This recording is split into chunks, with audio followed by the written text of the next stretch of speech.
모임에서 쫓겨난다. 나 이제 모임 안 나갈게. 뭐? 너 진짜 무슨 일 있니? 그건 언니도 잘 알 거라고 생각해. 그리고 빌린 돈은 이번 주 안으로 보내줘. 지난번에 내가 보낸 메시지 봤지? 송금했던 거. 너 설마 그깟 것 때문에 그래? 그깟 거? 그리고 우리 엄마 장례에 5만 원 준 것도 나는 솔직히 아니다. 말해 뭐해. 너 돈 때문에 나 안 보려고 하는 거니? 우리 사이가 그 정도밖에 안 돼? 그건 내가 묻고 싶은 말이야. 우리 사이가 그거밖에 안 됐는지. 오늘 이야기 속 주인공은 59세 우병희 씨와 그녀의 30년 지기 친구에 관한 이야기입니다. 오 씨는 최근에 가장 절친했던 친구와 인연을 끊었습니다. 강산이 3번 변하는 동안의 인연이 이렇게 허무하게 끝나나 싶었습니다. 그렇지만 절교를 선언한 것은 오 씨였습니다. 그 친구와 함께했던 오래된 모임도 나와버렸습니다. 그래서 슬퍼졌느냐 묻는다면 오히려 마음이 편해졌습니다. 그동안 보지 못했던 것들이 보이고 앞으로 노후에 어떻게 살아야 할지도 알게 되었습니다. 인연에 얽매여서 희생하고 나를 소중히 여기지 않는 사람을 붙잡고 살아가야 할 이유가 없었습니다. 좋은 사람만 만나도 짧은 인생인데 그렇지 않은 사람과 만나면서 살 필요가 있나 싶었습니다. 그런 오 씨를 친구는 옹졸하다고 비난했습니다. 고작 5만 원 때문에 30년의 세월을 없었던 것으로 만드냐며 말이죠. 하지만 5만 원은 개개일 뿐이었습니다. 오 씨는 곧 60세를 앞두었습니다. 그리고 그녀의 친구는 오 씨보다 4살이 연상이었죠. 이름은 정영숙입니다. 오 씨가 20대 때부터 30대 후반까지 오래 다니던 직장이 있었는데 그 직장에서 처음 만났습니다. 그때가 오 씨 나이 29세였죠. 그때부터 오 씨와 영숙은 둘도 없는 사이가 됐습니다. 30년 넘게 이어진 인연이었습니다. 같은 동네에 살며 일주일에 적어도 2~3번은 꼭 만났습니다. 영숙이 10년 전에 이혼을 하고 혼자 살았는데 오 씨 부부가 30분 거리로 이사할 때 영숙도 따라서 같은 동네로 왔을 정도였습니다. 그 정도로 막역한 사이였죠. 그런데 그런 둘의 관계도 알게 모르게 점점 균열이 갔습니다. 몇 년 전 일이었습니다. 이번 여행은 병이 네가 계획 짜와. 계획까지 짜야 해? 그래야 시간 낭비 안 하고 다니지. 4명이서 모임을 했는데 그중 둘이 오 씨와 영숙이었습니다. 이번에 함께 여행을 하기로 했는데 그 여행 일정을 오 씨에게 맡겼습니다. 그래서 오 씨가 이리저리 검색을 해보고 또 아들에게도 물어서 1박 2일 동안의 일정을 짰습니다. 차는 너희 차 타고 가자. 네가 운전해. 내가? 우리 남편이 차 쓸 것 같은데. 그러면 버스 타고 가. 힘들게 시리? 한번 물어볼게. 그리고 오 씨의 남편은 여행에 차를 쓰라고 했습니다. 결국 영숙의 말대로 오 씨가 운전해서 동해에 가게 되었습니다. 이게 병이 네가 계획한 여행이야? 영숙은 오 씨의 계획표를 보더니 숙소 침대 위로 던져두며 말했습니다. 뭘 이렇게 빽빽하게 써왔어? 우리 나이를 생각해야지. 그러면 그 중에서 몇 개만 골라서 가. 에이 됐어. 그냥 내가 알아서 할게. 몇 날 며칠 계획했던 걸 제대로 읽어보지도 않는 영숙 때문에 오 씨는 잠시 서운했습니다. 결국엔 지역의 유명한 것들은 거기서 거기인지라 오 씨가 조사했던 곳과 겹치긴 했지만 그래도 성의를 무시당한 것 같아서 기분이 좋지만은 않았죠. 하지만 오 씨는 애써 고개를 저었습니다. 기분 좋게 여행 왔으니 사소한 건 넘어가자 싶었습니다. 그리고 일정을 마치고 숙소로 돌아왔는데 영숙이 말했습니다. 병이 네가 제일 키가 작으니까 저기서 자. 침대가 3개밖에 없잖아. 침대가 3개 있고 소파베드가 있는 숙소였는데 사실상 소파베드는 그냥 소파였습니다. 크기가 작아서 잠을 자기에는 다소 불편해 보였죠. 그러지 말고 침대 3개를 붙여가지고 다 같이 자는 게 낫지 않아? 다른 친구가 얘기했지만 영숙이 고개를 가로저었습니다. 그건 좀 그렇지. 나는 오랫동안 혼자 살아서 옆에 누가 있으면 잠을 못 자. 그러면서 가운데 있는 침대에 떡하니 누워버리는 영숙 때문에 다른 친구들도 서로 눈치를 보고 있었습니다. 그냥 내가 여기서 잘게. 언니 말대로 내가 제일 낫겠다. 오씨의 덩치가 가장 작은 것은 맞았기에 그곳에 누웠습니다. 어쩐지 즐겁지만은 않은 여행이었죠. 집에 돌아가는 길에는 다른 친구들을 각자 집에 내려주고 오씨와 영숙이 단둘이 차에 남았습니다. 너는 좋겠다. 왜? 걱정할 게 없잖아. 남편도 착실하고 아들도 좋은 직장 다니고. 그러는 언니는 걱정거리 있어? 있지. 왜 없어? 뭐가 걱정인데? 돈이 문제지 뭐야. 근래 돈 걱정이 잦은 영숙이 걱정되었습니다. 돈 벌어다 주는 남편도 없으니까 노후도 걱정이 되고. 그렇게 힘들어? 아니, 우리 딸내미 남자친구도 생겼다는데 혹시 결혼이라도 한다고 할까봐 걱정이야. 뭐라도 해줘야 하는 거 아닌가 싶어서. 근데 목구멍이 포도청이라 나 먹고 살기도 힘드네. 오씨도 자식 가진 입장에서 마음이 무거웠습니다. 영숙의 딸과 오씨의 아들이 나이가 얼마 차이가 나지 않기 때문에 더욱 그랬습니다. 이달에 딱 100만 원만 누가 빌려주면 좋겠네. 그 말을 하며 오씨를 힐끔 쳐다보는 영숙. 때마침 영숙의 집 앞에 차가 섰습니다. 그럼 조심히 들어가. 오씨가 영숙을 내려주고 집에 돌아와서는 잠시 고민하다가 휴대폰을 들었습니다. 그리고 아들에게서 받은 용돈을 모아둔 통장에서 100만 원을 빼서 영숙에게 송금했죠. 어머, 병이야. 이거 무슨 돈을 보냈어? 아까 100만 원만 누가 빌려주면 좋겠다며. 오씨도 그 이상은 혼자서 빌려줄 수 있는 금액이 아니었기에 힘들었습니다. 그런데 영숙은 무척 감동을 받았습니다. 너무 고마워. 병이 너 때문에 한시름 났다. 내가 금방 갚을게. 아냐? 너무 무리하지 말고 언니 형편 됐을 때 줘. 천천히. 너는 왜 이렇게 애가 착하니?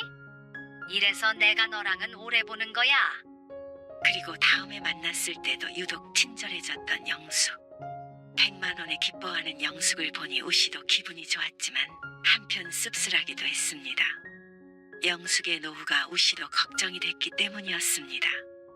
그리고 영숙은 그 뒤로 그 얘기를 꺼내지 않았습니다. 1년 정도 지난 어느 날이었습니다. 병이야. 나 지금 장례식장이야. 뭐? 누가 죽었어? 수영이 아빠. 아, 정말? 영숙의 말에 오씨도 깜짝 놀랐습니다. 영숙이 이혼한 지 한참 됐지만 이혼하기 전에 오씨도 몇 번 본 적이 있던 사람이었습니다. 친구도 가족도 별로 없어서 장례식장이 횡하네. 병이 너라도 좀 와줘라. 어딘데? 지금 갈게.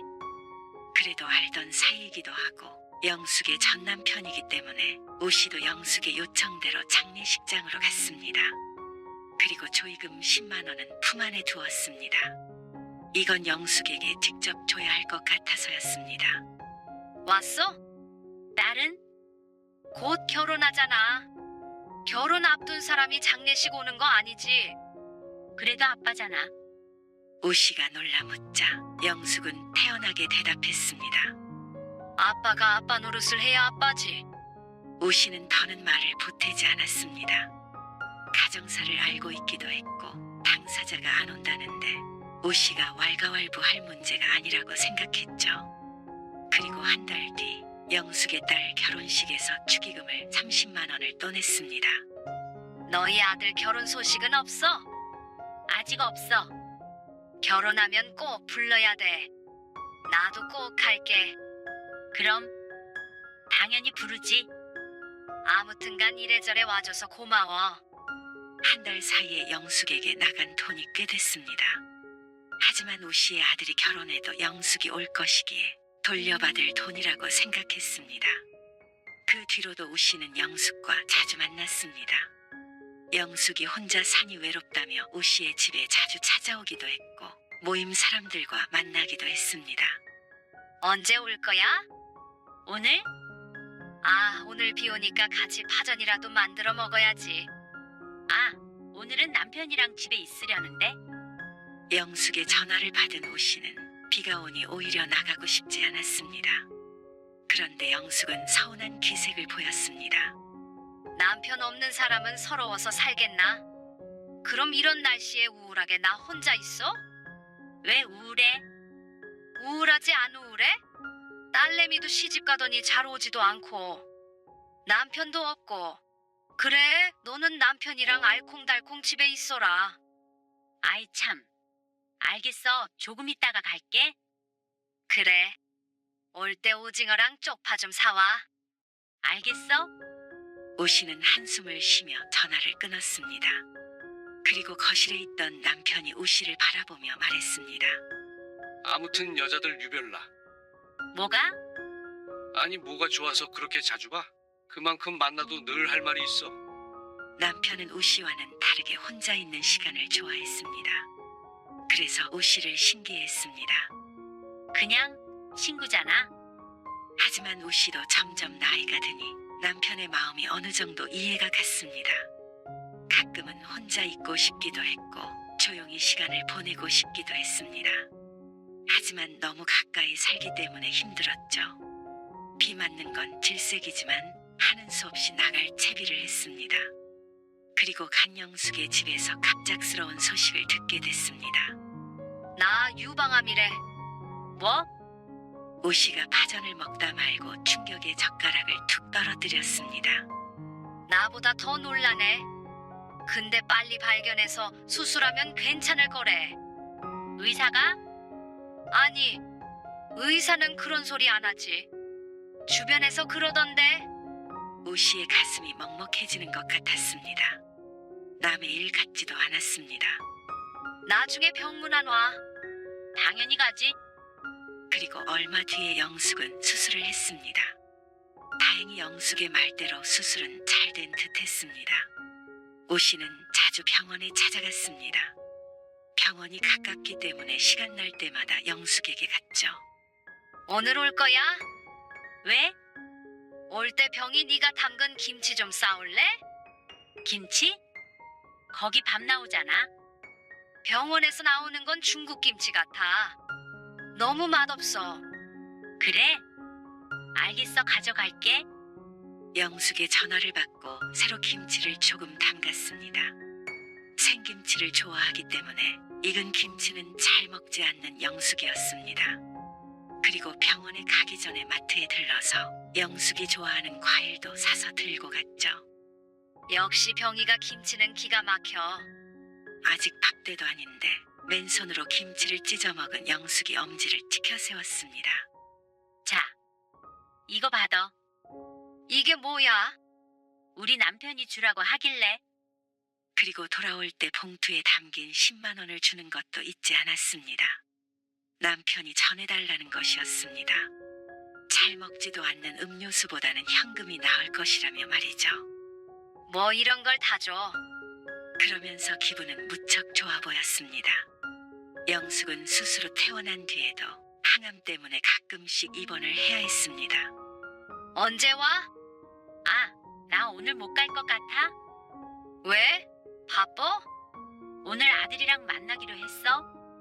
참, 너는 나보다 언제든지 만날 수 있는 아들이 더 중요해? 내가 병원에 있는데. 진짜 서운하다.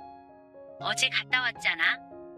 멀지도 않은데 한 번 들리면 어디가 덧나니? 미안. 근데 아들이 시간이 오늘밖에 안 된대. 여자친구 소개시켜준대. 자식이 뭐 밥 먹여주는 줄 알아. 결혼하면 끝이야. 자식 뺏기는 거야. 그러면서 한참 투덜거리는 걸 듣고 있자니 어쩐지 피곤이 몰려왔습니다. 이렇게 전화통화를 하고 있으면 기가 빨리는 기분이었습니다. 오씨처럼 자주 병문안을 가는 사람이 없을 텐데 심심할 때마다 부르는 통에 힘들었습니다. 항암 치료할 때는 입원 기간이 길지 않았지만 오씨도 오씨의 생활이 있었으니 말이죠. 그리고 오씨는 영숙이 병원에 있지 않을 때도 신경 써서 챙겼습니다.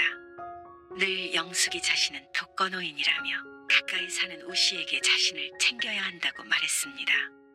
하지만 영숙이 말하지 않아도 오씨도 알아서 영숙을 챙겼습니다. 30년지기 친구이기도 했고 처지가 딱하기도 했으니 말이죠. 그러던 어느 날 우씨의 집에서 모임 친구들이 모였습니다.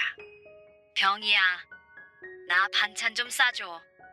지난번에 가져간 거 다 먹었어.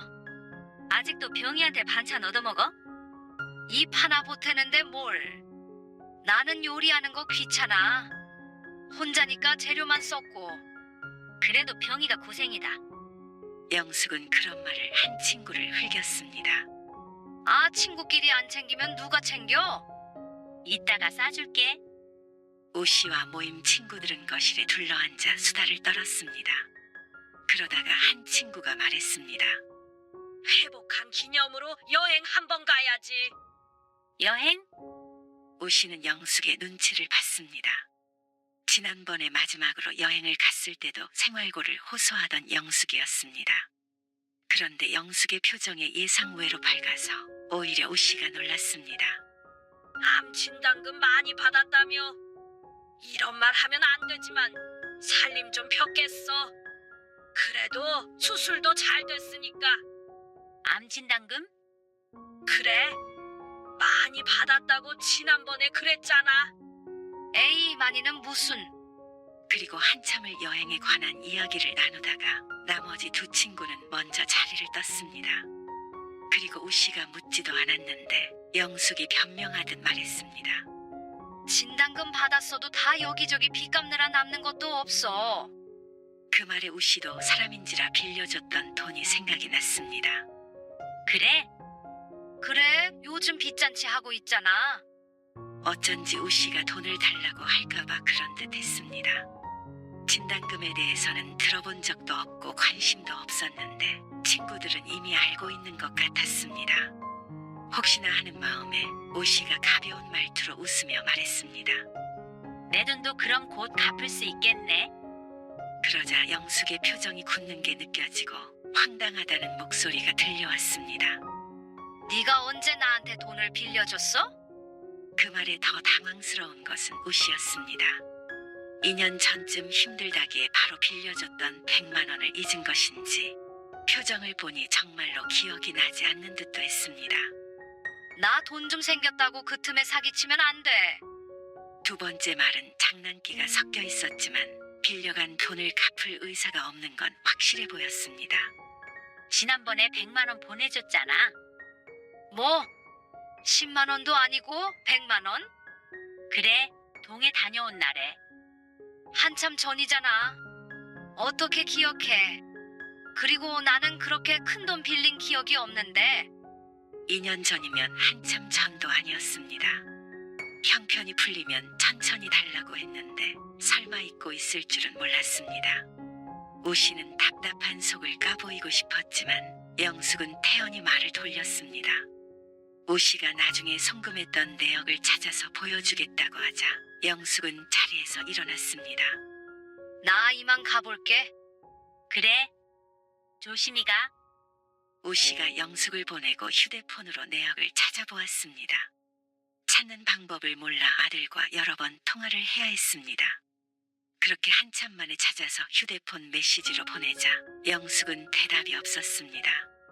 증거가 있기에 곧 갚겠지 하는 생각에 전화를 따로 하지는 않았습니다. 어차피 며칠 안에 찾아올 테니 말이죠. 그리고 이틀 뒤 우씨의 친정엄마가 돌아가셨습니다. 요양병원에 계신 지 2년째였는데 주무시다가 돌아가셨다는 소식에 부랴부랴 달려갔습니다. 건강이 좋지 않아서 가족들 모두 마음의 준비는 하고 있던 상황이었는데도 정신적인 타격이 컸습니다. 장례식장에 가족들과 앉아있는데 첫째 날 밤늦은 시간에 영숙이 왔습니다. 괜찮니? 괜찮아. 주무시다가 가셨다니까. 보상이지. 그건 그렇지. 근데 이래서 요양원에는 들어가는 거 아닌가 봐. 그 말에 잘못 들었나 싶어서 영숙을 바라보았습니다. 요양원 들어가면 오래 못 산다더라. 나는 우리 딸한테 나 아파도 절대 요양원에 넣지 말라고 신신당부를 했어. 우리 엄마는 아파서 요양병원에 있던 거야. 갖다 버린 것도 아니고.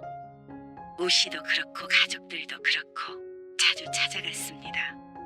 그런데 꼭 자식들 때문에 오 씨의 친정엄마가 돌아가신 것처럼 말하는 영숙 때문에 가슴이 덜컹했습니다. 가까이에 있던 남동생도 놀라서 바라보고 있었죠. 오 씨가 얼른 영숙의 팔을 끌고 멀찍한 자리에 앉혔습니다. 왔으니까 밥 먹고 가. 다소 차가운 음성의 영숙은 고개를 갸웃하더니 말했습니다. 부조는 입구에서 했어. 알았어. 그리고 다른 손님이 오는 바람에 오 씨는 자리에서 일어나야 했습니다. 하지만 영숙이 했던 말이 머릿속을 계속해서 맴돌았습니다. 다른 모임 친구들도 와서 함께 슬퍼했고 이내 영숙과 합석을 하는 것이 보였습니다. 그리고 그 뒤부터는 장례 내내 정신이 없었습니다. 그런데 장례가 끝난 뒤 오 씨는 영숙의 부조금 액수를 확인하고 조금 허탈한 숨을 내뱉었습니다. 남편도 황당하다는 듯이 말했습니다. 5만 원? 당신 제일 친한 친구 아니야? 오 씨는 아무런 대답을 하지 않고 명단에 적힌 금액을 내려다보았습니다. 다른 친구들은 10만 원, 많게는 20만 원도 한 것이 보였습니다. 부조금 액수로 판단할 수는 없겠지만 그래도 영숙이 5만 원을 할 것이라고는 예상하지 못했습니다. 당장 작년에 딸 결혼식 때도 축의금을 30만 원을 냈습니다. 아니, 아주 오래전에 이혼한 전 남편 장례식도 가서 따로 10만 원을 챙겨주었죠. 그런데 우 씨의 엄마가 돌아가셨는데 5만 원은 야박할 정도였습니다. 물론 와준 것에 감사해야 하는 것도 맞지만 영숙이 자신을 그 정도 사이로 생각하는가 싶어서 기분이 가라앉았습니다. 그리고 장례식에서 밥을 먹고 가면서 떡까지 싸갔던 영숙을 떠올리니 더욱 마음이 좋지 않았죠. 보름쯤 뒤에 영숙이 집에 찾아왔습니다. 좀 괜찮아? 연락도 잘 안 되고 걱정돼서 와봤어. 오 씨가 갑자기 대면대면하게 군이 찾아온 듯 했습니다. 보름이면 오 씨와 영숙 사이에선 굉장히 긴 시간이었습니다. 오 씨의 머릿속이 너무 복잡했기에 영숙과의 만남은 당분간 피하고 싶었습니다. 하지만 막무가내로 찾아오는 것까지는 말리지 못했습니다. 이왕 왔으니 오 씨는 혹시나 하는 마음에 영숙에게 조심스럽게 물었습니다. 마음속에 꿍하게 품고 있어봤자 오 씨만 심란했으니 말이죠. 부조금 5만 원 한 거 맞아? 맞는데 왜? 너도 그때 5만 원 줬잖아. 그때라니? 오 씨의 기억엔 영숙에게 5만 원 단위로 줘본 적이 없었습니다. 영숙의 손주의 돌에는 따로 잔치를 하지 않았는데도 10만 원을 전해줬습니다. 그런데 이어지는 영숙의 말에 기가 차서 할 말을 잃었습니다. 옛날에 기억 안 나? 너 우리 아버지 돌아가셨을 때 말이야.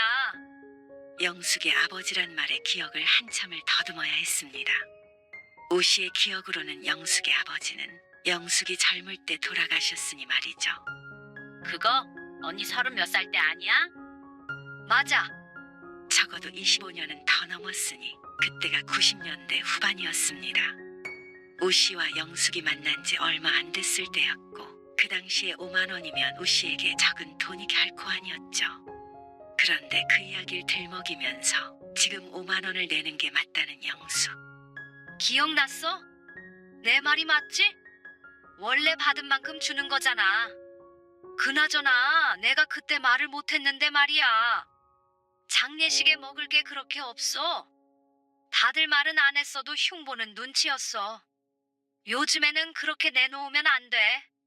그 말에 그나마 남아있던 정이 떨어지는 기분이었습니다.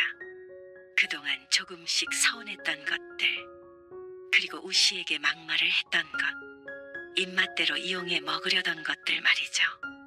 그때부터 우 씨는 입을 꽉 닫았습니다. 우 씨의 천성이 눈앞에서 언성을 높이지 못하는 탓도 있었지만 더 이상 말을 섞기 싫은 기분이었습니다. 보나마나 자신이 맞다고 우길 테니 말이죠. 나 오늘 병원 가야 하는데 병이 네 차 좀 얻어타자. 뜬금없이 전화해서 오 씨에게 기사 노릇을 하라는 영숙 때문에 오 씨는 인상을 찌푸렸습니다. 아니 우리 딸이 갑자기 바쁘다고 그러잖아. 기집애 가. 이따가 같이 점심도 먹자. 너 내가 장례식에도 가줬는데 밥 한 끼는 사야 맞지? 그러면서 웃는 영숙의 목소리를 들으니 지난 세월마저 아까웠습니다. 나 오늘 바빠. 그러자 영숙이 또 싫은 소리를 시작했고 오씨는 길게 듣지 않고 바쁘다며 전화를 끊었습니다. 그 뒤로도 영숙의 전화를 피했습니다. 나중에는 장문의 문자 메시지도 보내서 서운하다며 하소연을 했는데 오씨의 마음은 이미 돌아선 후였습니다. 요즘 들어 영숙의 관계에 있어서 생각이 많아졌습니다. 병이 너 진짜 여행 안 갈 거야? 영숙의 건강이 회복된 기념으로 가기로 했던 여행을 오씨가 가지 않겠다고 하자 영숙이 전화해서 따졌습니다. 정말 너무한 거 아니야? 나한테 뭐 있어? 요즘 왜 이래? 너 이러다가 우리 모임에서 쫓겨난다. 오씨는 급격히 피로해져서 손으로 미간을 문질렀습니다. 더 이상은 이런 연락조차 받고 싶지 않았습니다. 나 이제 모임 안 나갈게. 뭐? 너 진짜 무슨 일 있니? 그건 언니도 잘 알 거라고 생각해. 그리고 100만 원은 이번 주 안으로 보내줘. 지난번에 내가 보낸 메시지 봤지? 송금했던 거. 너 설마 그깟 거 때문에 그래? 그깟 거? 참, 그깟 거 그냥 빨리 줘버려 그럼. 내가 말은 안 하려고 했는데 우리 엄마 장례에 5만 원 준 것도 나는 솔직히 아니다. 말해 뭐해? 너 돈 때문에 나 안 보려고 하는 거니? 우리 사이가 그 정도밖에 안 돼. 그건 내가 묻고 싶은 말이야. 우리 사이가 그거밖에 안 됐는지. 그리고 전화를 끊었는데 영숙에게서 계속 전화가 왔습니다. 오씨는 받지 않았습니다. 그러다가 우연히 모임이 깨졌다는 말을 들었습니다. 오씨가 더 이상 나가지 않겠다고 하자 다른 친구들도 모임을 없애자고 했다고 했습니다. 그렇다고 오씨를 따라서 나간 것은 아니었고 그저 영숙에게 불만이 있었던 것 같았죠. 그러자 영숙이 집으로 찾아왔습니다. 쾅쾅 문을 두드리는 통에 현관이 부서질 듯 흔들렸습니다. 오씨가 문을 열자 씩씩대는 영숙이 보였습니다. 너 유치하게 왜 이래? 자, 5만 원 더 주면 돼? 다른 사람들도 10만 원 했다며? 그러면서 오씨의 면전에 5만 원짜리를 한 장 던졌습니다. 나이가 몇인데 사람을 왕따 시켜? 모임이 오씨의 입김으로 끝난 줄 아는 모양이었습니다. 이팔 청춘 어린 학생들도 아니고 말이야. 서운한 게 있으면 말로 풀어야지. 우리가 같이 한 세월이 보통 세월이야. 30년이야. 하지만 오씨는 더 이상 그 인연을 이어갈 마음이 없었습니다. 앞으로 30년은 더 산다고 치면 똑같은 세월 반복할 마음 없어. 나도 이제 좋은 사람들하고만 만나고 살 거야. 그리고 설명하고 납득시키고 바꿔나가고 자신 없네. 그럼 나는 나쁜 사람이야? 사람이 왜 이렇게 속이 좁아? 너 그거 다 잘못 생각하는 거야. 내가 너보다 몇 년이라도 더 살았으니까. 언니는 곧 죽어도 언니 말이 맞고 다른 사람들은 틀리지? 언니 100만 원도 기억 안 나는 척한 거 모를 줄 알아? 어떻게 90년대에 받았던 조의금 5만 원은 기억하는 사람이 2년 전에 빌린 100만 원을 기억을 못해? 아무튼간 그 돈도 당장 돌려줘. 연 끊으려는 애한테 내가 뭐하러 100만 원을 주니? 나도 못 줘. 빈정상해서. 그 말에 오씨는 잠시 생각에 잠겼다가 피식하고 웃었습니다. 갑작스런 오씨의 웃음에 영숙이 당황한 것이 보였습니다. 그래? 어려운 사람 도와주고 덕 쌓았다고 생각할게. 돈 때문에 또 언니랑 연락하고 신랑이 하고 싶지 않아. 뭐? 누군 뭐 아쉬운 줄 알아? 100만 원을 아껴서 좋았는지 영숙은 금세 돌아갔습니다. 물론 오씨도 영숙과의 좋았던 기억들이 있었습니다. 그랬으니 이렇게 오랜 시간 동안 친하게 지낼 수 있었던 것이었습니다. 하지만 그 세월이 아무리 아까워도 더 이상은 아니었습니다.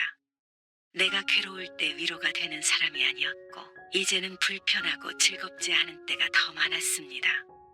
그리고 일주일 뒤에 영숙은 다시 찾아왔습니다. 정말 이대로 연을 끝나 싶어서 안절부절 못하는 듯 보였습니다. 매일 같이 곁에 있던 오씨가 사라진다고 생각하니 앞으로가 걱정되는 듯 했습니다. 하지만 오씨는 영숙을 돌려보냈습니다. 그리고 연락처조차 차단해버렸습니다. 나중에 여력이 된다면 이사까지 갈 용의도 있었습니다. 영숙을 만나면 우씨는 내 자신을 갉아먹는 듯한 기분이 들었습니다.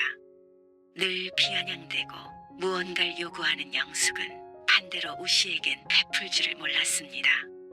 처음부터 그랬냐 하면 그건 아니었을지도 몰랐습니다.